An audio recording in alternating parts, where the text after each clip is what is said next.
Kan tadi lu sempat bilang soal COVID. Nah ini juga sesuatu yang sangat menarik buat gue. COVID itu adalah fenomena yang sangat menarik. Kalau gue lihat secara sosial dan juga secara keuangan.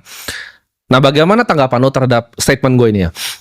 Menurut gue COVID itu real, virusnya itu ada. Tapi itu social engineering yang ada di belakangnya dan orkestrasi itu luar biasa untuk tebar vir. Statementmu ini sebenarnya nggak ada beda sama statementku zaman dulu. Cuman aku berakhir di rujak. Oke. Habis itu aku. Aku ingat banget.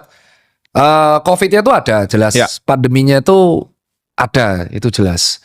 Dan aku masih ingat banget videonya itu masih beredar bahwa solusi saat itu adalah kalau misalkan COVID itu masuk di lingkungannya masih kecil, itu bisa di lockdown. Dengan kita melockdown satu tempat, itu akan mengurangi potensi efek domino di tempat lain. Ya. Itu habisku pertama.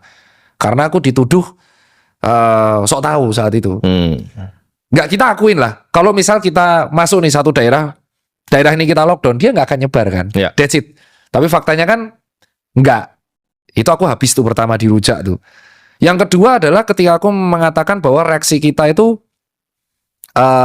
paniknya memang luar biasa berlebihan. Ya, at the end kita tuh nggak bisa ngapa-ngapain. Ya. Aku udah ngomong itu. Aku mengeluarkan edukasi yang sangat kontroversial saat itu. Aku masih ingat, yaitu edukasinya bahasa Jawa ya. Mangan masker. Aku ingat banget. Aku ngeluarin edukasi itu. Ya kita tuh solusinya mangan masker. Makan masker. Aku tuh diketawain ngeluarin edukasi itu. Karena saat itu dikatakan, ya kamu tuh meremehkan COVID. Aku akhirnya mengcounter ya. Kita bisa ngapain? Saat itu vaksin belum keluar. Ya.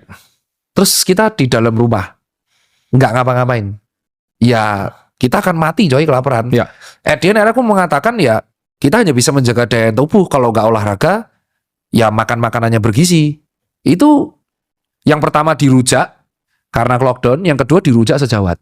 Oke. Dan yang ketiga aku tuh mengkritik soal APD karena mahal banget. Saat itu aku ingat banget aku membantu menyumbang APD dan itu boncos cok. Masa satu APD bisa 1,5 juta. Oh iya, dan malah dinaikin harganya. Padahal orang-orang butuh N95. Saat itu yang dapat apresiasi. Nah jadi satu APD 2 boncos. Nah yang terakhir ini di 2021. Ingat kan saat itu ada Delta. Ya. Terus ada New Normal. Saat itu aku bilang adalah kita harus mulai terbiasa sama virus ini. Kalau enggak ya kita enggak akan bisa survive. Itu berakhir aku dirujak lagi. Oke. Jadi aku akhirnya melempar balik ke teman-teman sejawatku. Aku tuh selalu di titik garis tengah. Oke. Garis tengah itu adalah kita tuh kan negara dengan jumlah penduduk yang sangat besar.